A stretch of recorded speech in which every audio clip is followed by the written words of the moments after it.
आप सभी लोगों का स्वागत है एनसीईआरटी क्लास 6 के चैप्टर नंबर 5 में। आज हम लोग पढ़ेंगे चैप्टर 5 जिसका नाम है पदार्थों का पृथक्करण। जैसा कि आप सभी लोग जानते हैं कि हम लोगों ने फर्स्ट, सेकंड, थर्ड और फोर्थ चैप्टर पढ़ लिया है एनसीईआरटी का। 2-3 दिनों से क्लासेस नहीं हुई, अपलोड नहीं कर पाए कुछ निजी किसी कारणों की वजह से। तो आज हम लोग पढ़ेंगे एनसीईआरटी की क्लास 6 का 5th चैप्टर पदार्थों का पृथक्करण। पिछली कक्षा में जैसे हम लोगों ने पढ़ा था कि पदार्थ कैसे कैसे होते हैं, किस आज हम लोग उनके पृथक्करण के बारे में यानी देखेंगे कि वो कैसे हैं। आइए चैप्टर नंबर 5 स्टार्ट करते हैं।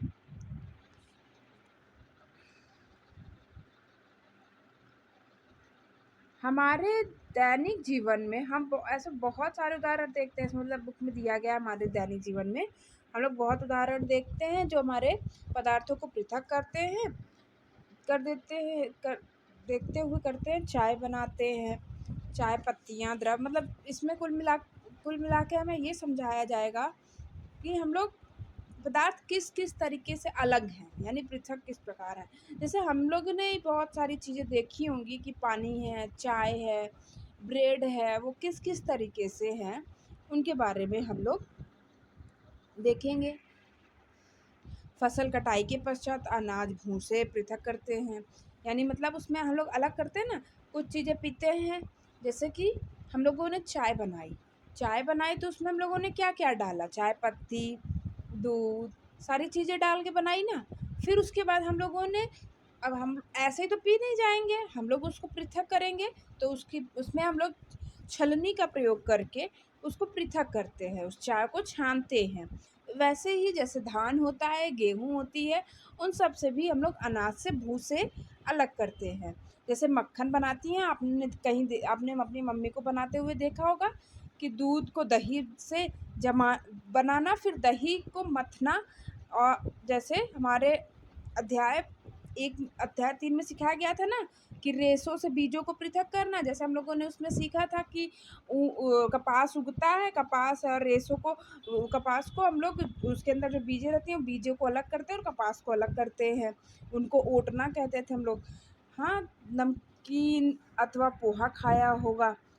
यदि आपने पाया होगा कि इसमें मिर्च है तो खाने में पहले उसे सावधानीपूर्वक बाहर निकालते हैं।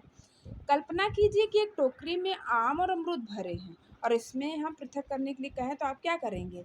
आप एक फल दूसरी टोकरी में रखेंगे और एक फल दूसरे टोकरी में रखेंगे। जैसे ये देखिए, दूध से दही निकाला जा रहा है ना, मक्खन बनाया जा रहा है। ऐसा करना सरल प्रतीत होता है, परंतु यदि पृथक किए जाने वाले पदार्थ आम या अमरूद की तुलना में बहुत छोटे हों तो, मतलब जैसे हम लोग बड़ी चीज़ें तो पृथक कर ले रहे हैं, मान लीजिए कोई छोटी चीज़ें मिली हुई हो तो उनको कैसे पृथक करेंगे? कल्पना कीजिए, इसमें कहा गया है। तो आइए हम देखते हैं कि जैसे एक गिलास में कोई गिलास में रेत के कणों को हाथे से बीनकर पृथक करने का सोचना भी असंभव है। अब आइए हम लोग इसमें अगला टॉपिक है क्रियाकलाप 1। कॉलम 1 में पृथक्करण कुछ है, देखिए कॉलम 1 कहाँ है, आइए चलिए देखते हैं। जैसे देखिए पृथक चावलों में पत्थरों का पृथक करना। जैसे हम लोग चावल ले आते हैं ना, तो मम्मी लोग क्या चावल ऐसे ही बना देती हैं? ऐसे तो बना नहीं देती हैं। उसमें से कुछ चावलों में से कुछ पत्थर होते हैं, कुछ कंकड़ होते हैं, या फिर कुछ तो वो होते हैं जिसको हम लोग साफ़ करते हैं और उसको निकाल के फेंक देते हैं, तब चावल बनता है। दूध से मक्खन प्राप्त करना, फिर चाय पत्ती पृथक करना, जैसे हम लोगों ने ऊपर पढ़ा है। आइए फिर आगे चलते हैं। इस प्रक्रम का उद्देश्य तथा पृथक्कृत अवयवों को उपयोग के ढंग से मिलान कर सकते हैं।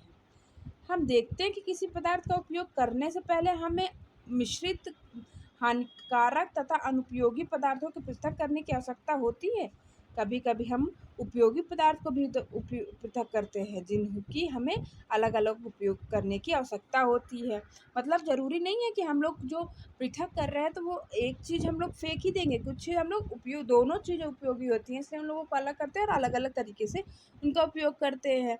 फिर क्या कहते हैं, ये पदार्थ 3 अवस्थाओं में होते हैं। ये पदार्थ जो है तीन अवस्थाओं में होते हैं। जैसे कि हम लोगों ने चाय पृथक की, तो चाय किस किस तरीके की थी? तो चाय हमारी द्रव्य थी। फिर हम लोगों ने चावल से कंकड़ अलग किया, तो वो ठोस था। और कुछ हमें गैसीय में होता है। इसीलिए हम किन्हीं पदार्थों को ऐसे मिश्रण का पृथक कैसे करते हैं जिनके गुणधर्मों में अत्यधिक भिन्नता है। अब पृथक्करण की विधियां आइए जान लेते हैं। पृथक्करण की विधियां कई प्रकार की होती हैं। इनमें से बहुत सारे क्वेश्चंस बनते हैं दोस्तों। आप लोगों को ये बहुत ज़्यादा ज़रूरी होगा जानना कि कुछ मतलब वनडे एग्ज़ाम हो या फिर कोई भी एग्ज़ाम हो, एनसीईआरटी बहुत ही इम्पोर्टेंट होता है। आइए देखते हैं फिर अगला टॉपिक, पृथक्करण की विधियाँ। अब हम पृथकों के पृथक्करण की कुछ साधारण विधियों का उल्लेख करेंगे। इसमें ऐसा लिखा हुआ है, इनमें से कई विधियों का उपयोग आपने अपने दैनिक क्रियाकलापों में किया होगा। जैसे हस्तचयन, जैसे अभी हमने आपको बताया ना, हस्तचयन से कैसे हम लोगों ने चावल बिना हाथों से ढूंढ ढूंढ के वो कंकड़ निकाल के फेंके। पहला हस्तचयन हो गया। पौधों को अनाज से अलग करने, धूप में सुखाना, ये सभी क्या है। फिर सूखे पौधों की डंडी को छानना। आपने देखा होगा ना घरों में कि वो जो सरसों का पेड़ आता है, सरसों सूखा हुआ पेड़ आता है, फिर उसमें से सरसों को पीट पीट के निकाला जाता है। किसान के अन्न कर सूखे पौधों से अनाज इकट्ठा करते हैं।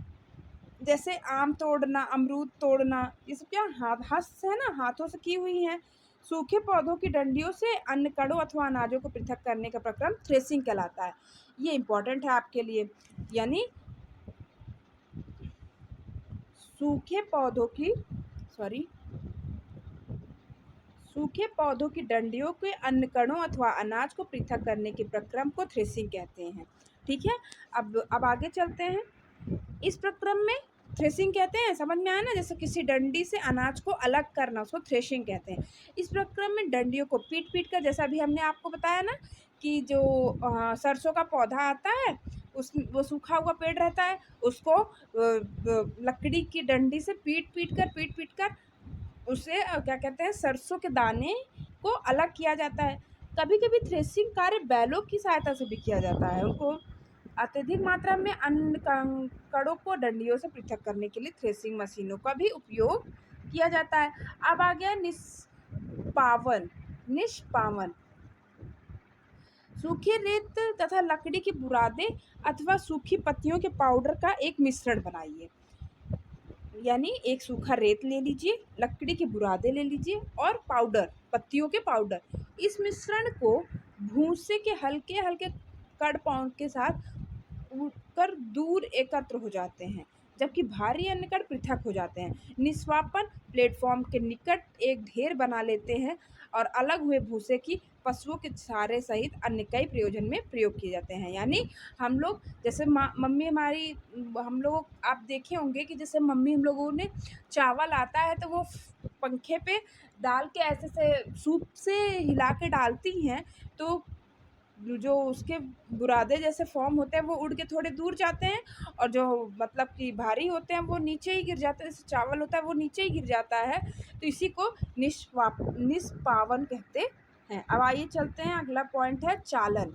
चालन तो आप सभी लोग जानते होंगे। हम लोग वो जैसे आटा गूंथने के पहले चालते हैं, फिर गेहूँ भी मम्मी जब बनाती हैं तो वो भी चालती हैं, बालू भी चाला जाता है।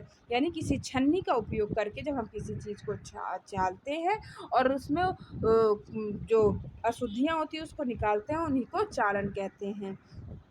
ठीक है, जैसे इसमें यही लिखा हुआ है कि प्रायः आटे के मिले गेहूं को पीसने से पहले पत्थरों तथा भूसों, जैसे हमने बताया आपको, साधारणतः गेहूं की बोरी को एक तिरछी चालनी का डाल जाता है। अब आइए आगे चलते हैं।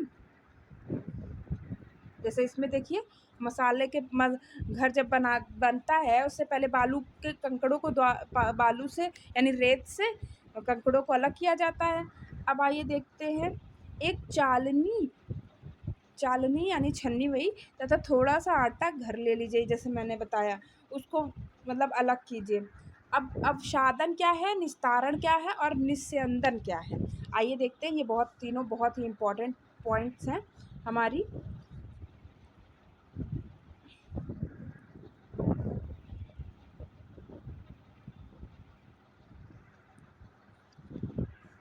अवसादन सॉरी, अवसादन, स्तरण और निस्यंदन। कभी कभी मिश्रण के निस अवयवों को निष्पावन अथवा हस्तचयन द्वारा पृथक करना असंभव नहीं होता है। उदाहरण के लिए चावल तथा दाल में धूल मिट्टी जैसे हल्के कणों को हो सकते हैं। चावल तथा दालों को पकाने से पहले इस प्रकार की अशुद्धियाँ कैसे पृथक करते हैं? मतलब वैसे वो जैसे हमने बोला ना कि चावल को अलग वो करते हैं। प्रायः पकाने से पहले चावल या दालों को जल से धोया जाता है। जब आप चावल या दाल में जल डालते हैं तब उन पर चिपकी हुई अशुद्धियाँ जैसे धूल के कण पृथक हो जाते हैं। यानी जब हम लोग धुलते हैं तो उसमें कुछ गंदगी निकलती है ना, फिर उसको मम्मी फिर 2-3 बार धुलती हैं, तो जो धूल के कण होते हैं या फिर जो वो होते हैं वो निकल जाते हैं। ये अशुद्धियाँ जल से चली जाती हैं। अब सोचिए बर्तन की तली में कौन डूबेगा, चावल या धूल? यानी वो कौन डूबेगा, आपको ये सोचना है। बर्तन को थोड़ा टेढ़ा करके जल को बाहर गिराया जाता है। जैसे हमने कहा मिश्रण में जल मिलाने पर भारी अवयवों के नीचे तल पे बैठ जाने के प्रक्रम को अवसादन कहते हैं। यानी जैसे हमने पानी डाला तो जो हमारी हल्की चीज़ें थी, यानी जो मिट्टी था वो सब तो जल में मिल के ऊपर आ गया, लेकिन चावल वो नीचे बैठा रह गया। तो इसी को हम लोग क्या कहते हैं, मिश्रण में जल मिलने पर अवयवों को सॉरी एक सेकेंड मिश्रण में जल मिलने पर भारी अवयवों के नीचे तल पे बैठ जाने के प्रक्रम को अवसादन कहते हैं। अवसादन मिश्रण को बिना हिलाए जल को मिट्टी सहित उड़ेलने की प्रक्रिया को निस्तारण कहते हैं। अब जैसे हमने जल में देखो जल लिया, उसमें चावल डाला, चावल तो नीचे बैठ गया लेकिन जो गंदगी थी वो जल के साथ ऊपर उठ गई। अब उसी को हम लोग जब जो चीज़ नीचे बैठ गया उसी को अवसादन कहते हैं। लेकिन जब हम लोग उसी जो जल में वो है अवसादित मिश्रण है उसको बिना हिलाए जल को मिट्टी सहित उड़ेलने की प्रक्रिया को निस्तारण कहते हैं। यानी हमने बिना उसको छुए या बिना उसको परेशान मतलब कि कोई वो किए हम लोगों ने गंदगी को बाहर कर दिया, उसी को निस्तारण कहते हैं। अब आइए हम अन्य मिश्रणों को पता लगाते हैं जिसमें अवयवों को अवसादन और निस्तारण विधि द्वारा पृथक किया जा सकता है। अच्छा आप ये सोचिए, क्या दूध और पानी का हो सकता है अवसादन और निस्तारण? यही सिद्धांत ऐसे द्रव के मिश्रण को पृथक करने में भी उपयोग में लाया जाता है। अब हम लोग चलते हैं आगे, देखते हैं। उदाहरण के लिए तेल तथा जल को उसके मिश्रण में इसी विधि द्वारा पृथक किया जाता है। यदि द्रव के ऐसे मिश्रणों को कुछ समय के लिए रखा रहने दिया जाए तो दो पृथक पृथक परतों में बढ़ जाते हैं। इसके बाद में अव्यय ऊपरी परत बनता है, उसमें निस्तारण द्वारा पृथक कर सकते हैं। आप लोग देखे ही होंगे कभी कभी सब्जी में ऊपर तेल तैरता रहता है ना पानी में। आइए फिर ठोस अथवा द्रव्य के किसी मिश्रण पर विचार करें। चाय तैयार करने के बाद आप चाय की पत्तियां पृथक करने के लिए क्या करते हैं? जैसे हम लोग शुरू में ही बता दिया था कि उसके अलग करने के लिए हम लोग छन्नी का प्रयोग करते हैं। तो आइए निस्तारण विधि का उपयोग करके देखें, यानी कि हम लोग बिना छन्नी का प्रयोग किए ही उसको अलग कैसे करें। परंतु क्या आपको चाय में कुछ पत्तियां अब भी नज़र आ रही हैं? यानी बिना छन्नी के प्रयोग करेंगे तो मिलती ही है। अब चाय को एक छन्नी में डाल दीजिए। अब क्या चाय की सारी पत्तियां छन्नी में रह जाती हैं? इस प्रक्रम को निस्यंदन कहते हैं। यानी जब हम लोग बिना अवसादन और निस्तारण किए, मतलब हम लोग चाय लिए, चाय को बनाया पर उसको बिना छन्नी के जब छाना, लेकिन कुछ पार्टिकल्स चाय की हमें वहाँ मिल गई, लेकिन जब हम उन्हीं को छन्नी से मतलब कि फ़िल्टर किया तो उसी को निस्यंदन यानी फ़िल्टर करना कहेंगे। ठीक है, अब आइए आगे चलते हैं। अब ये बताइए, इसमें पूछ रहा है कि निस्तारण निस्यंदन में कौन सी विधि अच्छी है। तो देखिए वैसे हमारे हिसाब से तो फ़िल्टर करना ज़्यादा अच्छा है, क्योंकि देखिए जहाँ पे निस्तारण सही है वहाँ निस्तारण सही है और जहाँ फ़िल्टर करना सही है वहाँ फ़िल्टर करना चाहिए हमें। ठीक है, क्योंकि चावल धुलने के बाद हम छन्नी से छानेंगे, लेकिन कुछ चावल में छोटे-छोटे वो भूसी के दाने रहते हैं, अगर हम उसको छानने चलेंगे तो वो चावल के साथ ही मिले रह जाएँगे, तो वो साफ़ तो हुआ नहीं, उसकी सिर्फ़ मिट्टियाँ निकली लेकिन वो नहीं निकला। तो उसके लिए हमें निस्तारण सही है। परंतु हमें जब चाय बना रहे हैं या दूध छान रहे हैं, उसके लिए हमें निस्यंदन ज़्यादा सही लगेगा। पीने के लिए सुरक्षित जल मिलता है। अब हम लोग जल के बारे में पढ़ेंगे, आइए देखते हैं। कभी-कभी नालों में गंदा जल प्राप्त होता है। तालाबों तथा नदियों में एकत्रित किया गया जल भी पंकिल हो जा सकता है, विशेषकर बरसात के बाद। आइए अब हम यह देखें, क्या हम पृथक्करण की कुछ विधियों द्वारा जल में से मिट्टी जैसी अविलेय अशुद्धियों द्वारा कर सकते हैं? अब मतलब हम लोग देखते हैं कि जल को शुद्ध कैसे करेंगे। तालाब या नदी की पंकिल जल लीजिए। यदि यह ना मिल सके तो एक गिलास जल में थोड़ी मिट्टी मिला दें। इसे आधे घंटे के लिए छोड़ दें। जल का सावधानीपूर्वक प्रेक्षण कीजिए तथा अपने प्रेक्षणों को लिखिए। एक गिलास की तली में कुछ मिट्टी बैठ गई। ऐसा क्यों हुआ? इस प्रक्रम को सोचिए। मतलब ये कहना चाह रहा है कि एक गिलास में हम लोगों ने पानी लिया और उसमें थोड़ी मिट्टी थी, तो उसके थोड़ी देर बाद जब हमने उस पानी को हिलाया भी, कुछ रखा हिलाया ही नहीं, मतलब मिट्टी मिलाने के बाद, उसमें ये हम देखते हैं कि मिट्टी नीचे बैठ जाती है और साफ-साफ जल ऊपर हो जाता है। ऐसा क्यों होता है? क्या दूसरे गिलास का जल अब भी पंकिल अथवा भूरे रंग का है? अब इसका निस्यंदन कीजिए। क्या चाय वाली छन्नी यह कार्य किए? आइए कपड़े की सहायता से जल को निस्यंदन करने का प्रयास करें, यानी छन्नी का प्रयोग नहीं। अब हम उसमें मिट्टी मिला वो है, तो उसमें कह रहा है कि किसी भी कपड़े के द्वारा हम उसको छान के देखते हैं। कपड़े के टुकड़े में बुने हुए तागों के बीच छोटे-छोटे छिद्र अथवा रंध्र होते हैं। कपड़े के इन्हीं छिद्रों का उपयोग निस्यंदन के रूप में किया जा सकता है। जैसे छन्नियों में छोटे-छोटे छिद्र होते हैं, वैसे ही हम लोगों के कपड़ों में भी होते हैं। तो निस्यंदन का प्रयोग हम लोग उसमें कर सकते हैं।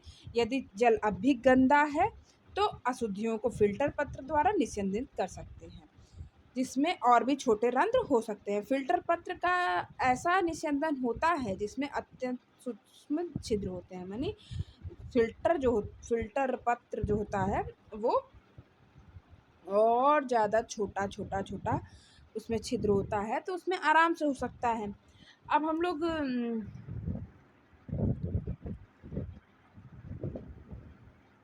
इसमें ऐसा बताया गया कि हम लोग कैसे डालें, कैसे करें, तो किसी फ़िल्टर पत्र को ऊपर से मोड़ लें, मतलब ये सब बताया गया है इसमें। साधारणतः फलों, सब्जियों के रसों को पीने के पहले उसमें बीज तथा ठोस कणों को पृथक किया जाता है, यानी जो हम लोग जूस बनवाते हैं।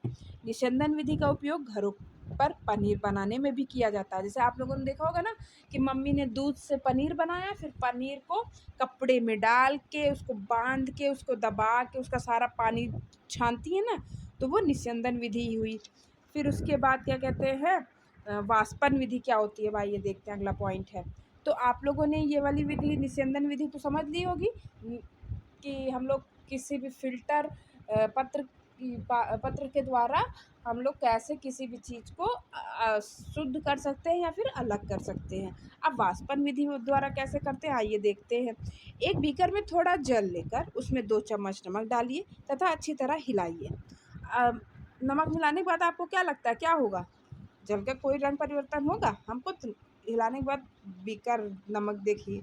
फिर उस जल में भरे बीकर को गर्म कीजिए। जल उबलकर उड़ने दीजिए, यानी उसको इतना गर्म कीजिए कि वो जल उबल के उड़ने लगे। तो इस प्रक्रिया में हमें मिश्रण से जल तथा नमक का पृथक्करण के लिए वाष्पन की प्रक्रिया प्रयोग किया है। जल में को अपने वाष्प में परिवर्तन करने की प्रक्रिया को वाष्पन विधि कहते हैं। यानी जब जल में हम लोगों ने नमक मिलाया, फिर उसको हम लोग गरम किए तो उसका जो भाप था वो उड़ने लगा, यानी गरम होके। तो उससे जब हम लोगों ने वो अलग करने की कोशिश प्रक्रिया की, उसी को वाष्पन विधि कहते हैं। जहाँ पर जल होता है, वाष्पन की प्रक्रिया निरंतर होती रहती है। आपके विचार से नमक कहाँ से आता है? समुद्र के जल में अत्यधिक मात्रा में लवण मिश्रित होते हैं। इन्हीं लवणों में से एक लवण साधारण नमक है, यानी नमक कहाँ से आता है? समुद्र से।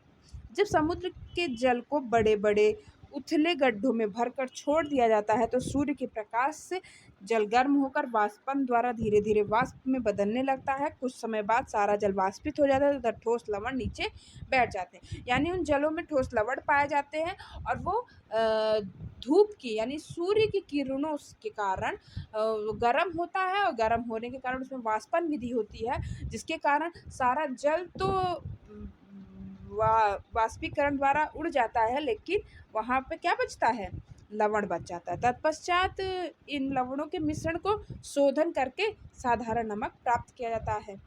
ठीक है, फिर आगे चलिए देखिए, जैसे इसमें दिखाया गया है कि छोटे छोटे गड्ढे बनाए गए, फिर उसमें थोड़ा थोड़ा जल ला के उसमें डाल दिया गया, तो वो जल गर्म हो के वाष्पीकरण की प्रक्रिया के द्वारा वाष्प हो जा मतलब जल उड़ जाता है, तो फिर वहाँ पे लवण बच जाते हैं और उन्हीं लवणों को शोधन की प्रक्रिया के द्वारा हम लोग नमक प्राप्त करते हैं। पृथक की एक से अधिक विधियों का उपयोग। अब जैसे हम लोगों ने आपको कौन विधि बता दी, कौन कौन सी विधि, वाष्पन विधि थी, निस्यंदन विधि थी और अवसादन, निस्तारण, चालना और निष्पावन, और एक और थी थ्रेसिंग। ठीक है, इतनी सारी आपको विधियां हमने बता दी। अब आइए देखते हैं अब आगे क्या है। ओह सॉरी, यहीं पे था। हाँ, पृथक्करण की एक से अधिक विधियों का उपयोग, यानी जो पृथक्करण की विधियां हैं उनका एक से अधिक किस तरीके से हम लोग उपयोग कर सकते हैं। जैसे अब देखिए, इसमें क्रियाकलाप बताया गया है कि इसे रेत और नमक का मिश्रण लीजिए, यानी बालू का और नमक का मिश्रण लीजिए, इसे आप कैसे पृथक करेंगे। हमने पहले भी देखा है कि हस्त चयन विधि इसके पृथक्करण के लिए व्यवहारिक नहीं है, क्योंकि वो इतने छोटे होते हैं दोनों कि हम लोग उनको हाथ से निकाल निकाल के तो कर नहीं पाएंगे। तो फिर इस मिश्रण को बीकर में डालिए, कुछ जल मिलाइए। अब उसमें जल मिला देंगे तो जल में क्या हो जाएगा, नमक मिल जाएगा कि नहीं मिल जाएगा। फिर अब उस जल को हम लोग निस्यंदन विधि यानी क्या कहते हैं, फिल्टर पत्र के द्वारा छान लेते हैं। फिर उसके बाद जो हम बचता है वो बालू होता है और जो नमक होता है वो पानी में हो जाता है। जब फिर नमक चाहिए तो हम द्रव यानी जल को उबाल देंगे। फिर जो वाष्पन विधि के द्वारा वो तो उड़ जाएगी, लेकिन हमारा नमक बच जाएगा, जैसे इसमें दिखाया गया है। एक धातु को प्लेट लीजिए जिसमें बर्फ रखी हो, प्लेट को केतली की टोटी के ठीक ऊपर पकड़िए, जैसे इसमें दर्शाया गया है। केतली के सारे जल के भाप बदलने लगे पानी के रूप में। अब वहाँ पे अगर आप बर्तन लगा देंगे तो वो भाप उससे टकराएगा और टकरा के वहीं पे पानी बन के दूसरी बीकर में जमा होने लगेगा, तो वह संघनित होकर द्रव्य जल बन जाता है। क्या होता है, उसमें संघनित होता है। जब भाप बर्फ से ठंडी की गई प्लेट के संपर्क में आती है तो वह संघनित होकर मतलब कि जल में बन जाती है। प्लेट के नीचे से बूंद बूंद होकर नीचे गिरने लगती है, जैसा हमने आपको ये दिखाया है।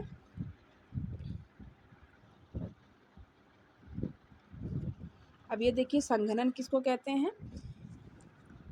जल वाष्प से उसकी द्रव्यावस्था में परिवर्तित होने की प्रक्रिया को संघनन कहते हैं। यानी जब हम लोग जल वाष्प से यानी जो भी हम पानी उबालते हैं या फिर बर्फ के द्वारा जो भी हमारा वाष्प उठता है, उस वाष्प को हम लोग कहीं ना कहीं उसके उसको रोकते हैं किसी प्लेट के द्वारा, और वो जब जल का रूप वापस से ले लेती है तो उसी को हम लोग संघनित कहते हैं। अब आइए चलते हैं आगे। जब इस प्रकार हमने मिश्रण से नमक, रेत तथा जल को निस्तारित कर लिया। तीनों कर लिया ना। कौन कौन सी विधि के द्वारा, निस्तारण विधि के द्वारा, निस्यंदन विधि के द्वारा, वाष्पन तथा संघनन विधियों का प्रयोग करके। यानी हम लोगों ने अलग करने की कई विधियों का उपयोग कर लिया। अब देखिए, पहले का रेत से नमक के पुनः प्राप्ति की समस्या है।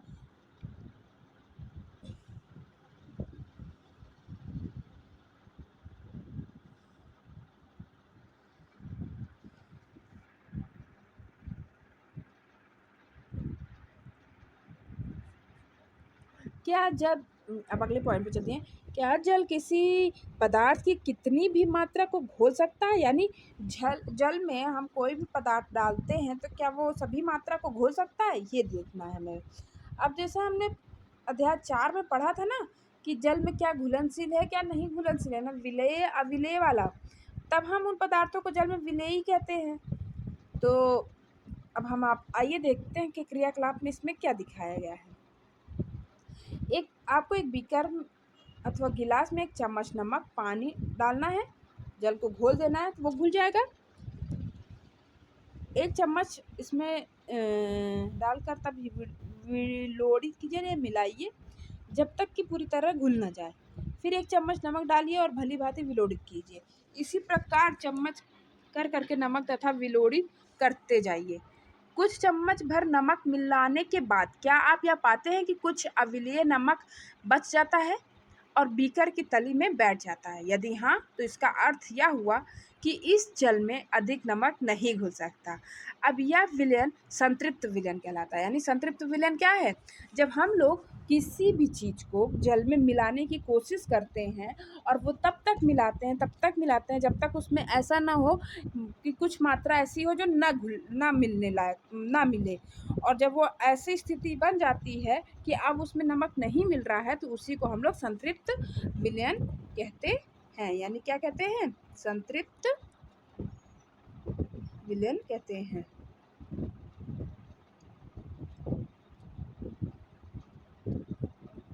कभी पूछा जाता है क्वेश्चंस में कि संतृप्त विलयन क्या है। यह संकेत जो बताता है वह समय संभवतः क्या गलत हुआ जब पहेली ने रेत में अधिक मतलब पहेली ने जो अपना घोल बनाया था उसमें उसकी क्या गलती हुई थी, इससे पता चलता है। क्योंकि कुछ जल मतलब जल के अकॉर्डिंग होता है कि वो कितना नमक उसमें घोल लेगा, कितनी चीनी उसमें घोल लेगा। अब आइए देखते हैं।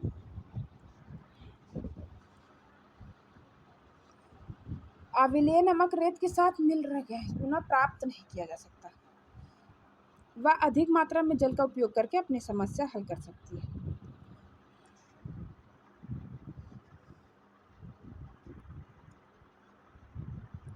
अब देखते हैं क्रियाकलाप 9। तो उसमें क्या दिया है, आइए देखते हैं कि एक बीकर में जल लीजिए तथा नमक मिलाइए तथा इसमें नमक ना घुल सके, इस प्रकार इसमें नमक का जल में संतृप्त विलयन प्राप्त होता है। अब संतृप्त विलयन में कम मात्रा में नमक मिलाइए और इसे गर्म कीजिए। यानी संतृप्त विलयन में थोड़ा और कम मात्रा में नमक मिलाइए और इसको गर्म कीजिए, यानी गर्म कीजिए। आप क्या पाते हैं, बीकर की तली वाले नमक का क्या हुआ, क्या यह घुल गया?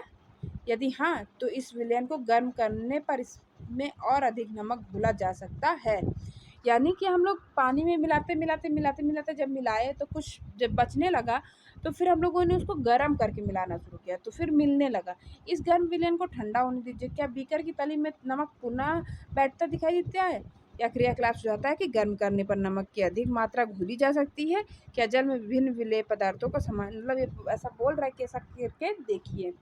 2 गिलास लीजिए, प्रत्येक आधा कप पानी भरिए, नमक मिलाइए और चीनी मिलाइए तथा मिलाते रहिए। तब तक मिलाइए जब तक यह घुल जाए।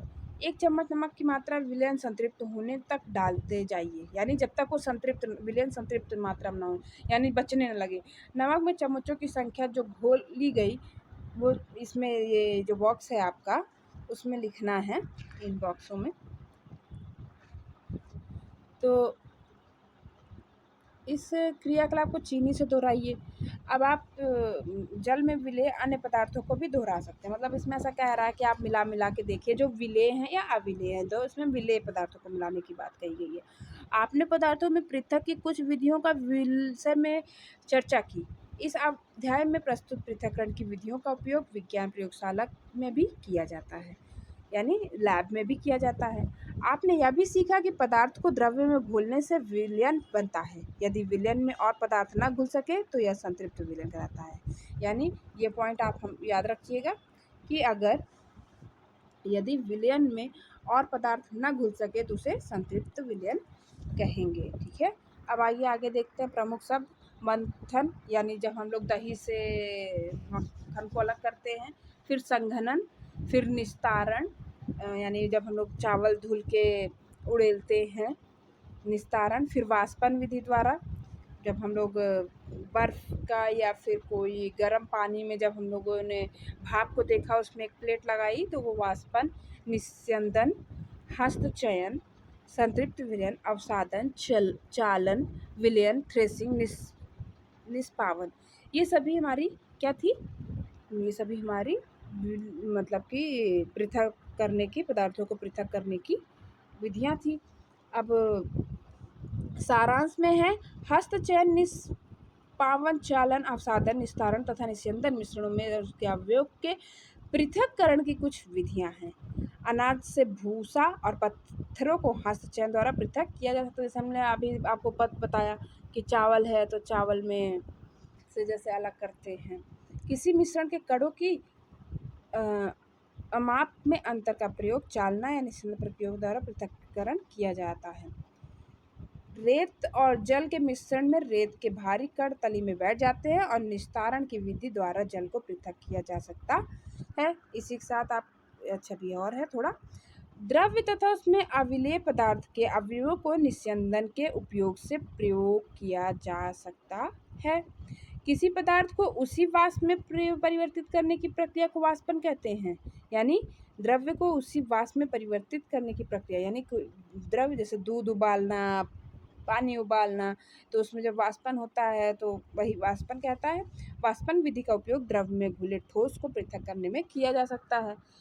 जिस विलयन में कोई पदार्थ और अधिक न घुल सके वह उस पदार्थ का संतृप्त विलयन होता है। यानी कि हम ये कह सकते हैं कि संतृप्त विलयन वह विलयन है जिसमें हम लोग किसी भी पदार्थ को मिला रहे हैं और वो जब तक विलय हो रहा है तब तक तो ठीक है, जब विलय होना यानी मिलना घुलना नहीं हो रहा है तो उसी को संतृप्त विलयन कहेंगे। किसी पदार्थ के विलयन को गर्म करने पर उसमें और अधिक पदार्थ घोला जा सकता है। जल विलेय पदार्थों को विभिन्न मात्राएं घोलता है। यानी जल विलेय, जैसे आप देखिए, अब आप यही सोचिए कि जल में चीनी मिल जा रही है घोलने पे, नमक मिल जा रहा है, क्या रेत मिलेगा? नहीं ना, रेत तो नीचे जाके तली में बैठ जाएगा और फिर हम लोग उसमें निस्यंदन या निस्तारण के विधि के द्वारा हम लोग उसको छान लेंगे तो हमें जल और वो दोनों मिल जाएगा। आपका ये चैप्टर भी समाप्त हुआ। ये देखिए जैसे इस फिगर में दिखाया गया है निष्पावन करने वाला, जैसे हमने आपको बताया ना कि को ऐसे हिला हिला के ऊपर से खड़े होकर डालते हैं।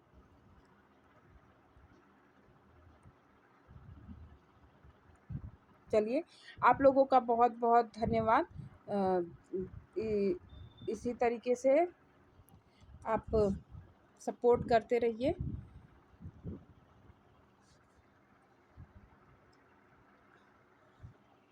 Thank you so much. Thank you everyone. Please हमारे चैनल को लाइक कीजिए, शेयर कीजिए, सब्सक्राइब कीजिए। Thank you so much everyone. आप सभी का बहुत बहुत धन्यवाद। अब अगला वीडियो कल आएगा और हो सकेगा तो हम आपको पॉलिटी के लिए भी, यानी कि नागरिक शास्त्र के लिए भी वीडियो ले आए। बहुत बहुत शुक्रिया, आप सभी का धन्यवाद।